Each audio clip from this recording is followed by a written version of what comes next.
And Allah shows you a way in the Quran, in Surah Al-Imran, chapter 3, verse 64, in how to do dawah, how to convey the message of Islam, how to do jihad, strive and struggle with the non-Muslims with the Quran.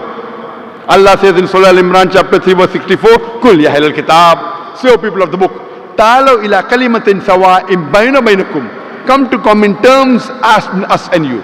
Which is the first term? Allah na'budu illallah, that we worship none but Allah. Wala nushrika bihi shay'an, that we associate no partners with Him.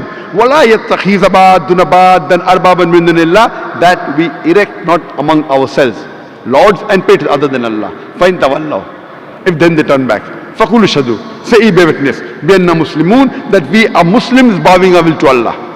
This verse of the Quran shows you a way how to do dawah. Come to common terms as between us and you.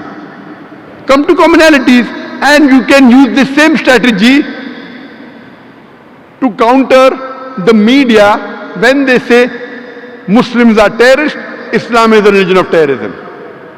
I'll have to give you an example. After 9/11, in the year 2003, when I went to USA, I landed in Los Angeles. And being a Dai, I am prepared that they'll be questioning. When I landed in the Los Angeles airport in 2003, I knew I'm a soft target. Cap, beard, coat, tie, looking like a joker. I'm a soft target, I know that. This helps me to do dawah. Moment they see me, okay, go for questioning. So the immigration officer asked me, that why have you come here? I said, to receive an award. He asked me, which award?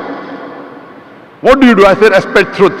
Jesus Christ, peace be upon him, said, speak ye the truth and truth shall free you. So my job is to speak the truth and spread the truth. I'm a Dai. So he asked me, that are you a Wahhabi? So I told him, you know, Wahhab is the attribute of Allah subhanahu wa ta'ala in the Quran. I'm Abdul Wahhab. I am a servant of Allah. No, what are you? Are you Shia Sunni? I told there's no Shia Sunni in the Quran. I'm a Muslim.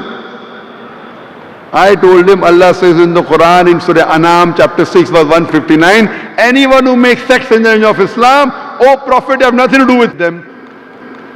Islam does not encourage making sex. All these great Aimmas, Imam Abu Hanifa, Imam Ahmad ibn Hanbal, Imam Malik, Imam Shafi, they were great scholars. They came to give us guidance, not to divide the Muslims, to get them together.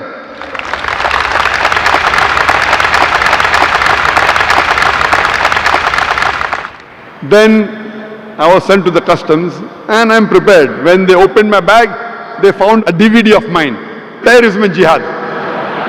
You know, and on the DVD cover there was a gun, a photograph of a gun. So the custom officer asked me, that, do you believe in jihad? I said, yes. Jesus Christ, peace be upon him, believed in jihad. He said you should strive and struggle. Even I believe in jihad, I strive and struggle. He said, no.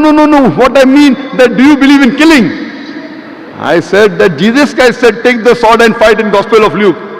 The Bible talks about killing in the book of Exodus, chapter number 22, verse number 18 to 20, that you should kill.